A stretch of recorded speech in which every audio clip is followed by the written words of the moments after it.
be somebody I'm not. Well,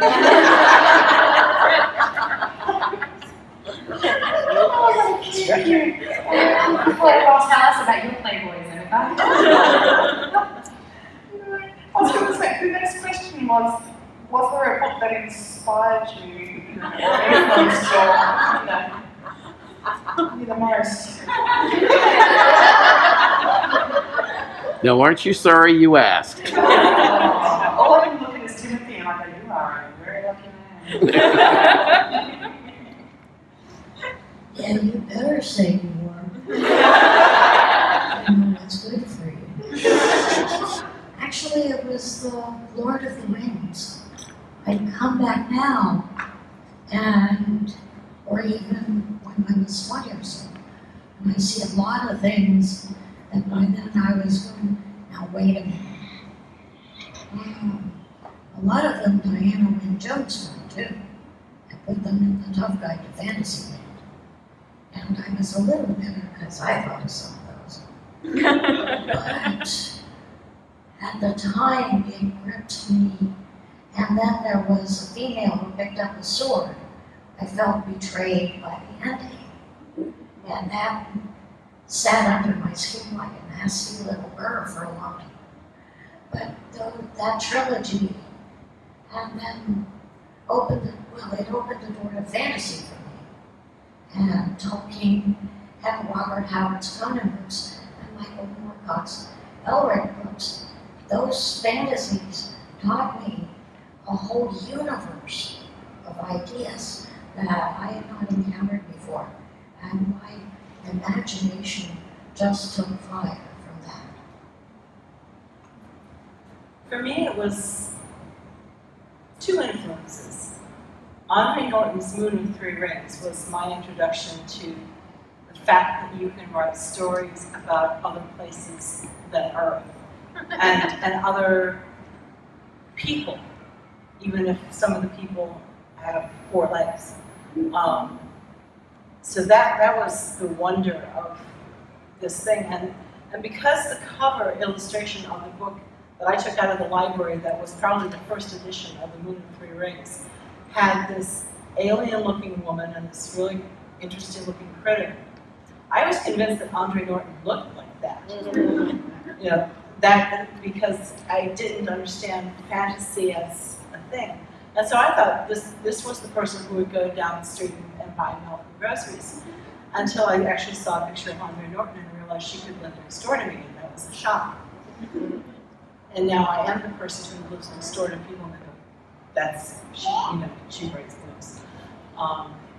The other influence was Rod Serling and the Twilight Zone, because that taught me a whole lot about writing the scary and the dark and the things that we're afraid of.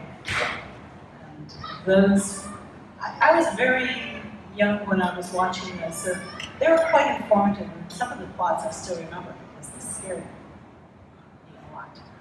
Gremlin on the wings, man. Oh yeah, and my name is Tommy Tina. And you better be nice to me.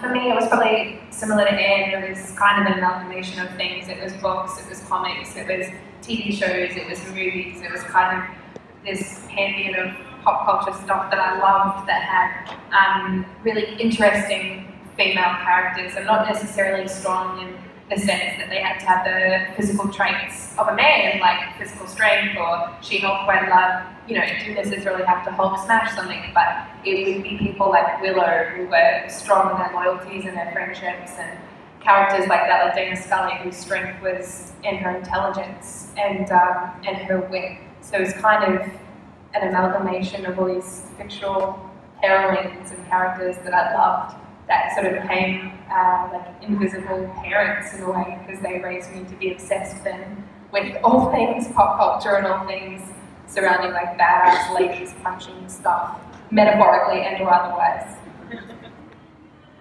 I've got a couple that were very influential. The first was S.E. Hinton's The Outsiders, and that was... Pretty cool, sort of. Yeah. What it did for me was it taught me about structure, because it's very circular. that structure.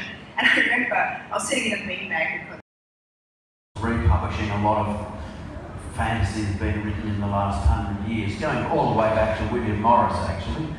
And so there's 50 or 60 of the books in their adult fantasy series. I read all of those, and Fritz Lieber and Jack Vance and Gormenghast by Mervyn Peake. And really, by the mid-1970s, I'd read virtually all the fantasy that was available because there wasn't much available back then. And so it was around about then that I decided that I was probably going to have to write epic fantasy because I couldn't find anything really that was epic enough. This was before Stephen Donaldson and Terry Brooks and all these other people had sort of basically rejuvenated. They probably had the same inspiration as me. They probably thought, where the hell are all these other great big epic fantasy books like Tolkien? And there weren't any. So that was my impetus. But as I said, I'm a scientist and I didn't even start writing for another 10 years or so after that.